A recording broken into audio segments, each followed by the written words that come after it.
My name is Rachel Manichus, and I was a guest speaker today. My name is Jennifer, and I'm here for the Human Rights Facilitation training. My name is Erica Johnson, and I'm here for the Human Rights Facilitation training. And my name is Kayla Kalfis, and I'm also here for the Human Rights Facilitation training. I'm new to the scene, but to me, I find that this is important. I find that our stories need to be shared, our lives need to be told, and in order for people to understand, we need them to see our vulnerability and our truths. They need to be told, because there's many stories out there that are untold. There's many stories that are so similar and that are being hidden, that are being quieted, and we must not be quiet no more. The good in the world. Like, it was hard for me to see.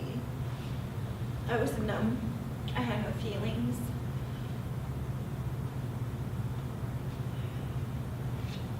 But my only escape was school. But even in school, I was judged. I was profiled. I was called names. I was teased. I was teased more by my own people than I was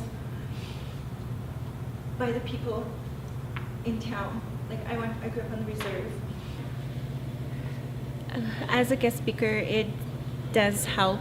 It helps getting our stories told and shattering the lies that are believed and telling the truth, to not let those stories be untold no more, to voice our lives. Our lives matter, every life matters, but enough quieting the ones that hurt. The experience of doing the Human Rights Facilitation training was really, really valuable. It was fantastic to hear from so many different people from so many different backgrounds. Really exposed me to a lot of issues I wasn't even necessarily aware we had. And this is going to be really beneficial for me. I work in the community, and I'm going to be able to bring a lot of this back. Partly just the understanding of the intersectionality of all of these different issues, and how all of these different human rights problems connect, and how we can all work together as different groups to make positive change. Bringing this training back to my community, yes, it's very beneficial. For reasons being that taking this training and seeing the different sides and the different dynamics of human rights generally, there's things I didn't even know, with the Black community, with the my own Aboriginal community, the disability component, children's rights, things like that. I know I'm going to make a difference in my own community by speaking of it. And just knowing more about the Indigenous component of it has empowered me in ways that, how would you say it? I feel empowered, definitely empowered. I feel that not only at a community level, but I picture myself up here, working with the government, working with the province, anything like that to do with human rights. I've always had a passion for it, but this has just driven me forward. So. What about yourself? Of course. So I believe this training will be useful to me. I come from a little bit of a different background that doesn't sort of as naturally link up with human rights. I do design-based work, but I think that there's a lot of opportunity through facilitation and using different creative methods to bring this voice into that community, and with that, go to all sorts of communities. I just think even in my day-to-day life, just having discussions with people, having this language now of human rights, and understanding that, like, we do all have a right to a voice and to safety and protection and the ability to just move through our world freely, and how violated those rights are for so many populations, and how that's such a problem, and that's fundamental, though.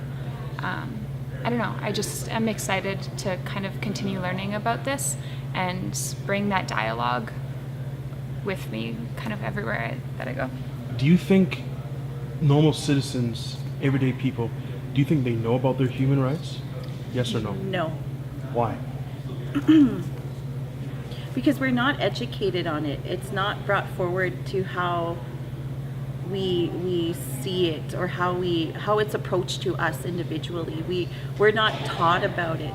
As a Indigenous woman, I didn't know about the UN Declaration of Indigenous Rights. I didn't know about it, and I didn't know, how Canada and United States and Australia and New Zealand were so opposed to it at that level. And I think training like this, community-based training, is very beneficial to the people all around, inside and out of Edmonton. Small communities, people are always going through difficulties and not understanding their own human rights. And yourself? Yeah, I think that this has been really important in learning about the intersectionality of all of our issues, and that so many voices have been silenced and are not knowing their rights. And so if we can all kind of regain those voices in society, but through learning what our rights are, and that these should be fundamental, and that there's systems that are kind of actively keeping us from even knowing those rights. I don't know. I kind of lost my train of thought. All right, that's good enough.